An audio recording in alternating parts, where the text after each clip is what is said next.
दोस्तों सोचो, आप एक टॉय शॉप गए। एक ही रिमोट कार एक स्टेट में 500 की और दूसरे स्टेट में 650 की। आप सोचोगे ये स्कैम है क्या? लेकिन नहीं, ये स्कैम नहीं था।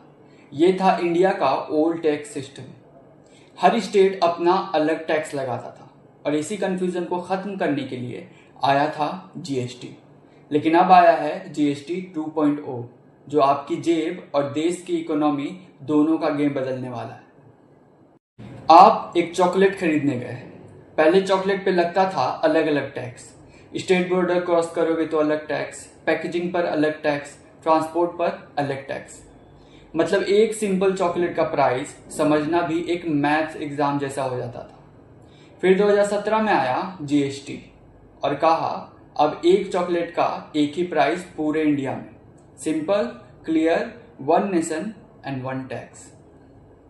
लेकिन जीएसटी में भी एक प्रॉब्लम थी। अलग अलग स्लैब्स, 5%, 12%, 18%, 28%।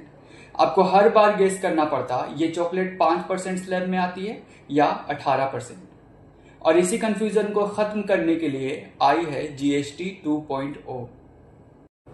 समझो, आप बिस्किट पैकेट खरीदते हो 100 रुपए का। अगर उस पर 18% जीएसटी लगता है तो वो 118 का पड़ता है। लेकिन अगर स्लैब सिंप्लीफाई करके उसको 5% कर दिया गया तो वही बिस्किट अब 105 का हो सकता है। देखा, सिर्फ एक स्लैब चेंज ने आपके जेब में पैसे बचा दिए। अब सोचो, जब 140 करोड़ लोगों के खर्चे कम होंगे तो इकोनॉमी का क्या ब्लास्ट होगा। पेट्रोल और डीजल का पहले सेंट्रल और स्टेट दोनों अपना अपना अलग अलग टैक्स लगाते थे। मतलब हर स्टेट में फ्यूल का अलग प्राइस। आप कार चलाते हो और बॉर्डर क्रॉस करते ही पेट्रोल महंगा हो जाता है। जीएसटी 2.0 के साथ सिस्टम सिंप्लीफाई हो रहा है और जो पहले स्टेट्स को एक्स्ट्रा कंपनसेशन पैसा मिलता था, 14% ग्रोथ गारंटी, वो सिस्टम अब खत्म। इसका मतलब जो पैसा बचेगा वो सीधा पब्लिक के काम आएगा।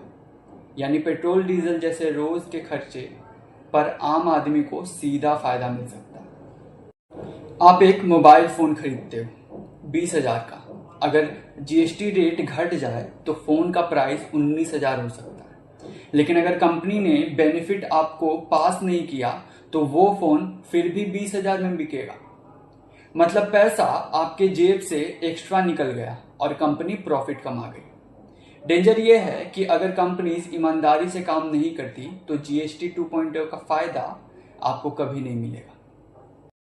अब आप सोच रहे होंगे ये सब तो थ्योरी है, लेकिन पॉलिटिक्स क्या कहती है।